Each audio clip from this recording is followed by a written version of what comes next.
నమస్కారం. కార్తీక మాసం అనగానే ఆ చాలా మందికి వనభోజనాలు గుర్తొస్తాయి కదా. అవును, తప్పకుండా.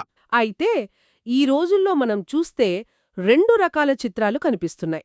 ఒకటి, కొన్ని కుటుంబాలు కలిసి ఓ తోటలోనో పార్కులోనో కూర్చుని ఇంట్లో వండి తెచ్చుకున్నవి అందరూ పంచుకుంటూ హాయిగా కబుర్లు చెప్పుకుంటూ. ఇది మనకు తెలిసిన పాత వనభోజనం. నిజమే. ఇంకో చిత్రం దీనికి పూర్తిగా భిన్నం.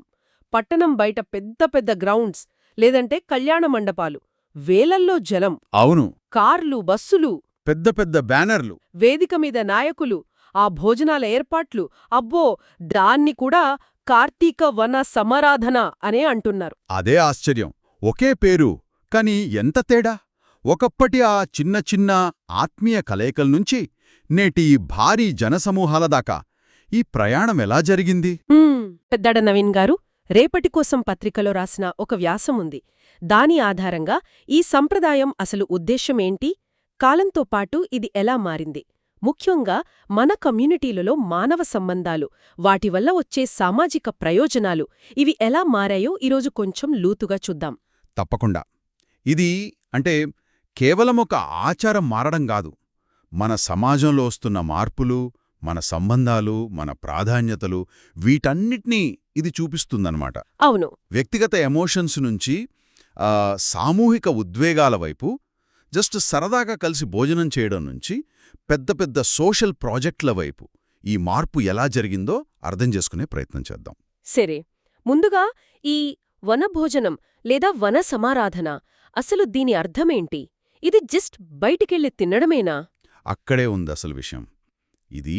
ఇది కేవలం పిక్నిక్ లాంటిది కాదు. ఆ పేర్లోనే చూడండి, సమారాధన. సమారాధన అంటే పూజ కదా. అవును, పూజ, ఆరాధన. దీని వెనక బలమైన పౌరాణిక, ఆధ్యాత్మిక నేపథ్యముంది. కార్తీక పురాణంలో చూస్తే నైమిషారణ్యంలో సూత మహర్షి, ఋషులు అంతా కలిసి వనభోజనాలు చేసినట్టు ఆ ప్రస్తావన ఉంది. ఓ, మరి శ్రీకృష్ణుడికి సంబంధించిన కథ కూడా ఒకటుంది కదా, దీనికి స్ఫూర్తి అనంటారు. అది చాలా ముఖ్యమైన పాయింట్. భాగవతంలో ఉంది. కృష్ణుడు, బలరాముడు, గోపబాలురు అంతా కలిసి యమునా తీరాన బృందావనంలో భోజనం చేస్తారు. దాని స్పెషాలిటీ ఏంటంటే, అక్కడ కృష్ణుడు రాజు అని గాని, నేనే గొప్ప అని గాని అవ్వేమీ చూడ్లేదు. అందరితో సమానంగా కింద కూర్చొని ఒకరి మూటలోని చద్దీ అన్నం ఇంకొకరు అలా పంచుకుని తిన్నారు. అంటే ఎలాంటి హెచ్చుతగ్గులు లేకుండా. ఎగ్జాక్ట్లీ. ఏ అరమరికలు లేకుండా అంటారు చూడండి. అంటే ఎలాంటి దాపరికాలు, భేదభావాలు లేకుండా. అదే అసలైన సమైక్యత. సోషల్ హార్మోనీకి అదే సింబల్ అన్నమాట.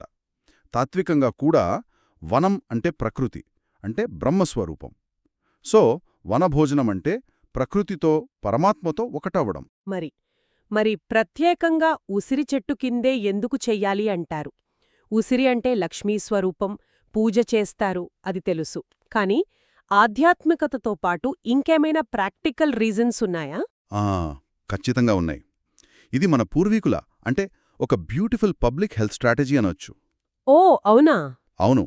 ఉసిరి చెట్టును సంస్కృతంలో ధాత్రి అంటారు. ధాత్రి అంటే ధరించేది, పోషించే తల్లి అని. స్పిరిచువల్గా చూస్తే కార్తీక మాసంలో విష్ణువు, లక్ష్మీదేవి ఇద్దరూ ఉసిరి చెట్టు దగ్గర ఉంటారని నమ్మకం. ఆ చెట్టు భాగాల్లో త్రిమూర్తులు, దేవతలుంటారని కూడా అంటారు. అందుకే ఆ చెట్టు కింద పూజ, భోజనం చేస్తే పాపాలు పోయి విష్ణులోకం వస్తుందని నమ్మకం. ఇది నమ్మకం. సరే, మరి హెల్త్ వైజ్గా, ఆరోగ్యపరంగా ఏంటిది ఇంపార్టెన్స్? ఆరోగ్యపరంగా చూస్తే కార్తీక మాసమంటే చలికాలం స్టార్టింగ్ గదా. అవును. వాతావరణం మారుతుంది, బాడీ హీట్ తగ్గుతుంది.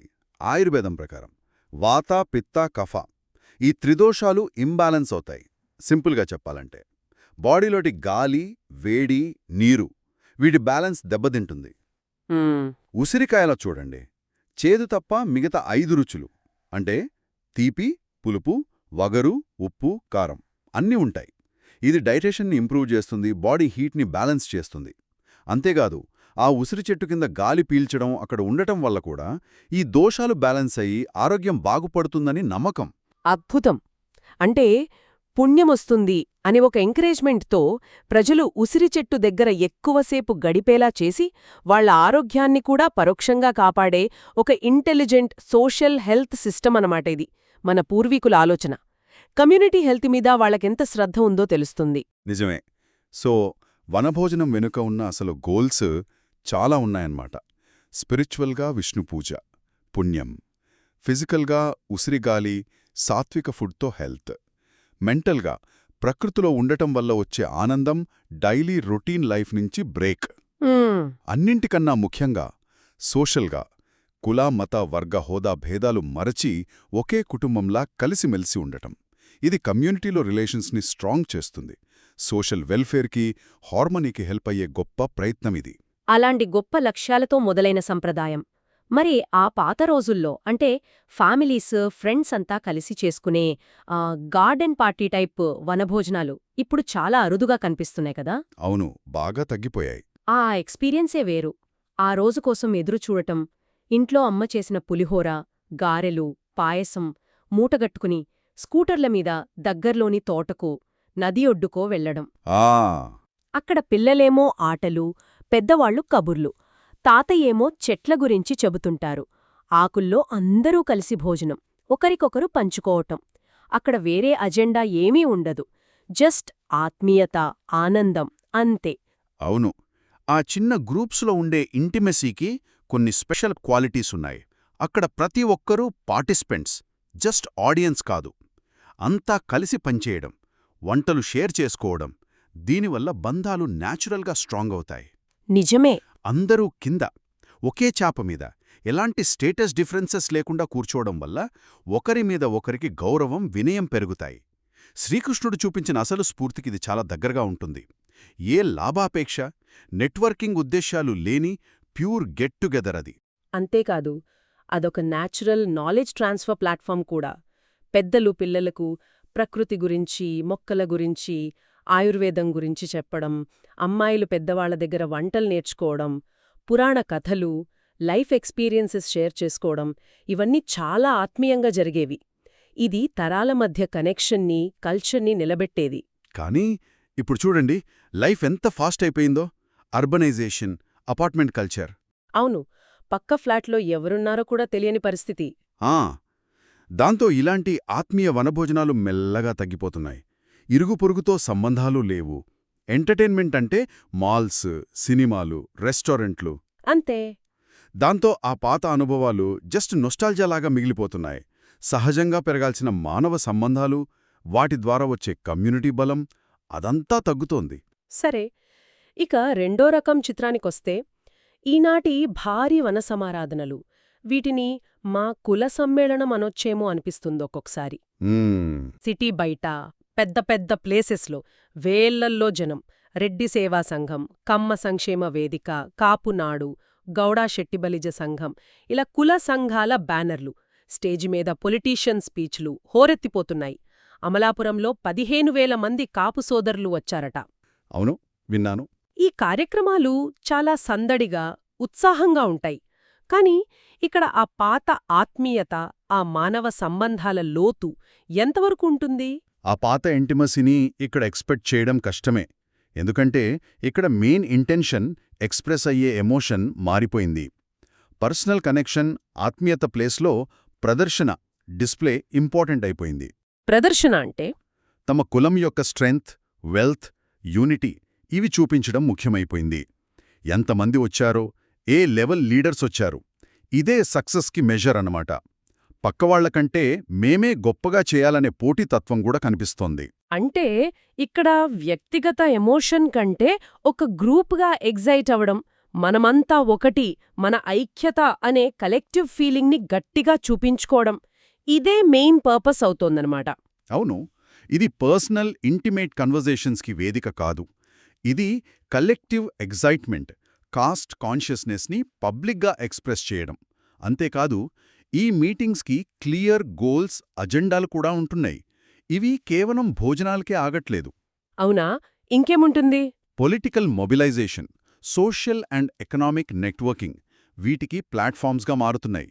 ఉదాహరణకు, గౌడ యూత్కి జాబ్స్ గురించి, తమ కమ్యూనిటీకి సంబంధించిన పొలిటికల్ రిజల్యూషన్స్ పాస్ చేసుకోవడం, ఇలాంటివి జరుగుతున్నాయి. అయితే దీనిమీద సీరియస్ క్రిటిసిజం కూడా ఉంది కదా. వనభోజనం అసలు లక్ష్యం కులమత భేదాలు మరచి కలవడమైతే, ఇవేమో దానికి రివర్స్లో కులాల బేసిస్ మీద జనాల్ని ఇంకా డివైడ్ చేస్తున్నాయని. వనభోజనం కాస్త కులభోజనం అయిపోయిందనే అంటున్నారు. ఇది సమాజంలో హార్మనీకి బదులు డివిజన్కే దారితీస్తుందనే భయం కూడా ఉంది. ఆ విమర్శలో నిజం లేకపోలేదు. ఆ ట్రెడిషన్ యొక్క అసలు స్పిరిట్ అంటే ఈక్వాలిటీ, స్టేటస్ని మర్చిపోయి కలవడం అది ఇక్కడ దెబ్బతింటోందనేది నిజమే. కాస్ట్ యూనిటీ పేరుతో వేరే కమ్యూనిటీస్కి దూరమయ్యే డేంజర్ ఉంది. అవును. సమభావన ప్లేస్లో స్టేటస్కి, ఆర్భాటాలకి ఇంపార్టెన్స్ పెరుగుతోందనే ఆరోపణలు కూడా ఉన్నాయి. ఇక్కడ హ్యూమన్ రిలేషన్స్ కలెక్టివ్ పర్పస్ కోసం బిల్డ్ అవుతున్నాయి కానీ పర్సనల్ లెవెల్లో న్యాచురల్గా స్ట్రెంగ్తెన్ అవ్వట్లేదు. అయితే కథలో ఒక అన్ఎక్స్పెక్టెడ్ పాజిటివ్ టర్న్ కూడా ఉంది. ఈ పెద్ద పెద్ద కుల సమ్మేళనాలు ఆత్మీయతకు దూరమైనా సరే సొసైటీకి ఇంకో రూపంలో మేలు చేస్తున్నాయని ఆ ఆర్టికల్ చెప్తోంది. అవే పెద్ద పెద్ద స్వచ్ఛంద ప్రాజెక్టులు లేదా సోషల్ సర్వీస్ యాక్టివిటీస్. ఇది ఇంట్రెస్టింగ్ కదా?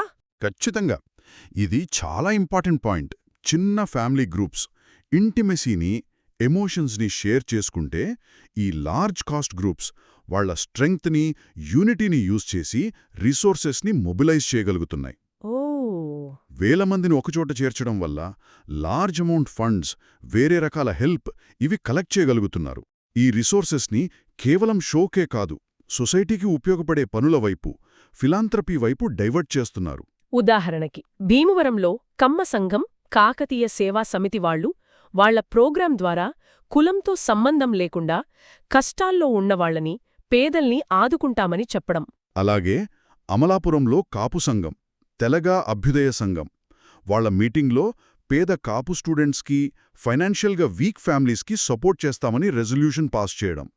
గుడ్లూరులో కాపు సంఘం వాళ్లు అన్ని వర్గాల్ని గౌరవిస్తూ ముఖ్యంగా బడుగు, బలహీన వర్గాలకు హెల్ప్ చేయాలని పిలిపివ్వడం.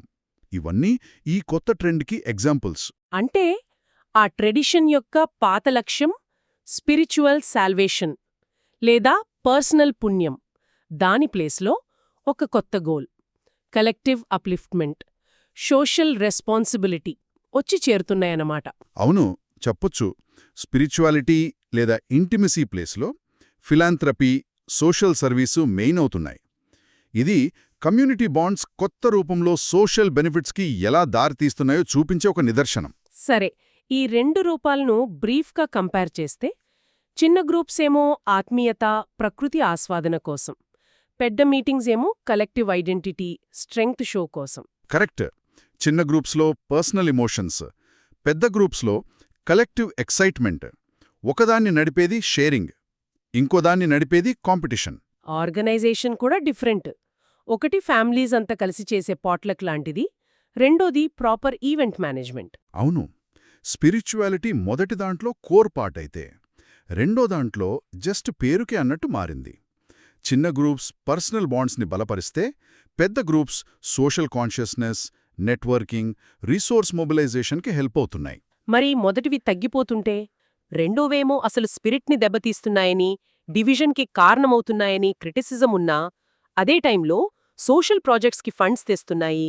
ఎగ్జాక్ట్లీ. ఇంతకీ ఈ పెద్ద మార్పు ఎందుకొచ్చింది? దీని వెనకున్న సోషల్ రీజన్స్ ఏంటి? దీని రూట్స్ మోడర్న్ సోషల్ ఎకనామిక్ చేంజెస్లో ఉన్నాయి.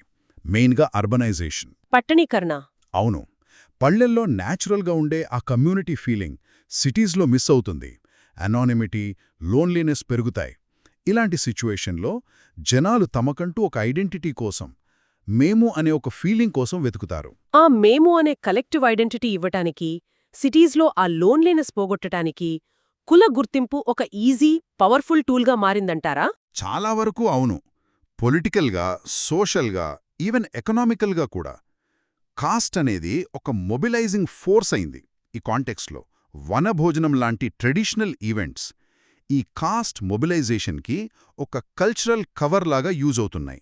అంటే అది ట్రెడిషనల్ కాబట్టి దానికొక సోషల్ యాక్సెప్టెన్స్, లెజిటిమసీ వస్తుందన్నమాట. అవును, తమ కాస్ట్ యూనిటీని చూపించుకోవడానికి, స్ట్రెంథెన్ చేసుకోవడానికి ఇదొక సేఫ్, యాక్సెప్టబుల్ ప్లాట్ఫామ్ అయింది. మరి ఎకనామిక్ లిబరలైజేషన్ తర్వాతొచ్చిన కొత్త రిచ్ క్లాసెస్ వాళ్ల వెల్త్ని, స్టేటస్ని ప్రదర్శించుకోవడానికి ఇదొక ఆపర్చునిటీగా మారి దానివల్ల కాంపిటీషన్ పెరిగిందంటారా? అది కూడా ఒక ఇంపార్టెంట్ రీజన్. వాళ్ల ఎకనామిక్ సక్సెస్ని, సోషల్ స్టేటస్ని చూపించుకోవడానికి ఇవి వేదికలవుతున్నాయి. అయితే కేవలం షో, కాంపిటీషన్ మాత్రమే కాదు, వాళ్ళు సంపాదించిన వెల్త్కి స్టేటస్కి ఒక మారల్ పర్పస్ యాడ్ చేయాల్సిన నీడ్ కూడా వస్తుంది. ఓ ఈ పెద్ద పెద్ద కుల సమ్మేళనాల ద్వారా చేసే సోషల్ ప్రాజెక్ట్స్, చారిటీ ఆ మారల్ పర్పస్ని ఫుల్ఫిల్ చేస్తున్నాయి. మేము సంపాదించడమే కాదు, తిరిగి సొసైటీకి ఇస్తున్నాము అని చెప్పుకునే అవకాశం కల్పిస్తూ వాళ్ళ సోషల్ స్టేటస్ని, మారల్ సుపీరియారిటీని పెంచుకోవడానికి హెల్ప్ చేస్తున్నాయి. ఇదంతా విశ్లేషించాక మళ్ళీ ఆ ఫస్ట్ క్వశ్చన్కొద్దాం. పెద్దాడ నవీన్ గారు అడిగినట్టు 15,000 మందితో జరిగే ఆ పెద్ద పార్టీల్లో వ్యక్తిగత ఎమోషన్లు ఉంటాయా? అంటే ఆ పాతకాలపు ఆత్మీయత ఉంటుందా? స్ట్రైట్గా చెప్పాలంటే ఉండదు, లేదా చాలా తక్కువ. వేల మంది గుంపులో పర్సనల్గా పలకరించుకోవటానికి, డీప్ కన్వర్జేషన్స్కి, ఇంటిమసీ షేర్ చేసుకోవటానికి స్కోప్ ఆల్మోస్ట్ జీరో. అక్కడ కనిపించేది కలెక్టివ్ ఎగ్జైట్మెంట్, ఒక కామన్ ఐడెంటిటీ కోసం ఉత్సాహం. అది పర్సనల్ ఫీలింగ్ కాదు, కలెక్టివ్ రెస్పాన్స్. అయితే ఓవరాల్గా చూస్తే వన సమారాధన అనే ట్రెడిషన్ కాలానికి తగ్గట్టు మారి ఒక కొత్త బ్యాలెన్స్కి వచ్చిందని చెప్పొచ్చా? ఒకవైపు చిన్న చిన్న గ్రూప్స్ ఇంకా ఆత్మీయతను, ఎమోషన్స్ని షేర్ చేసుకునే వేదికలుగా గతం వర్తమానం మీద ఫోకస్ చేస్తూ ఫేడ్ అవుతున్న ఎక్స్పీరియన్స్గా ఉంటే, మరోవైపు ఈ భారీ సమ్మేళనాలు రిసోర్సెస్ని మొబిలైజ్ చేసే వేదికలుగా ఫ్యూచర్ మీద, సోషల్ ప్రాజెక్ట్స్, అప్లిఫ్ట్మెంట్ ఫోకస్ చేస్తూ గ్రో అవుతున్న రియాలిటీగా మారాయి. సమైక్యత అనే మాట అలాగే ఉన్నా దాని మీనింగ్ మారింది. శ్రీకృష్ణ టైంలో కులమతాలకు అతీతమైన హ్యూమన్ యూనిటీగా మొదలై, తర్వాత ఫ్యామిలీ యూనిటీగా మారి, ఇప్పుడేమో మెయిన్గా కాస్ట్ యూనిటీగా కనిపిస్తోంది. ఈ మార్పులో మన శ్రీకృష్ణుడు చూపించిన ప్యూర్, స్టేటస్లెస్, న్యాచురల్ ఆత్మీయతను, హ్యూమన్ రిలేషన్స్లోని ఆ స్వచ్ఛతను కొంత కోల్పోయామేమో నిజమే. కానీ అన్ఎక్స్పెక్టెడ్గా ఆ ప్లేస్లో పేద స్టూడెంట్స్కి సపోర్ట్ చేసే, బడుగు బలహీన వర్గాలకు హెల్ప్ చేసే ఒక కొత్త రకం కలెక్టివ్ రెస్పాన్సిబిలిటీ పుట్టుకొచ్చింది. అవును. సొసైటీలో పాత టైప్ హ్యూమన్ రిలేషన్స్ తగ్గుతున్నా కొత్త రూపంలో కలెక్టివ్ బెనిఫిట్స్ జరిగే మార్గాలు ఏర్పడుతున్నాయి. మరి ఫైనల్గా మనం కోల్పోయిన ఆ పర్సనల్ ఇంటిమెసీ, ఆ న్యాచురల్ హ్యూమన్ కనెక్షన్స్ విలువ ఎక్కువ అనుకోవాలా? లేక మనం కొత్తగా పొందుతున్న ఈ కలెక్టివ్ రెస్పాన్సిబిలిటీ, ఆ ఆర్గనైజ్డ్ పవర్ ద్వారా వచ్చే బెనిఫిట్స్ విలువ ఎక్కువ అనుకోవాలా? ఈ రెండింట్లో దేనికి ప్రయారిటీ ఇవ్వాలి? బహుశా దీనికి ఆన్సర్ కాలమే చెప్పాలి, లేదా తేల్చుకోవాల్సింది మన సమాజమే. దీని గురించి ఆలోచించాల్సిన అవసరం ఉంది. అవును, నిజమే.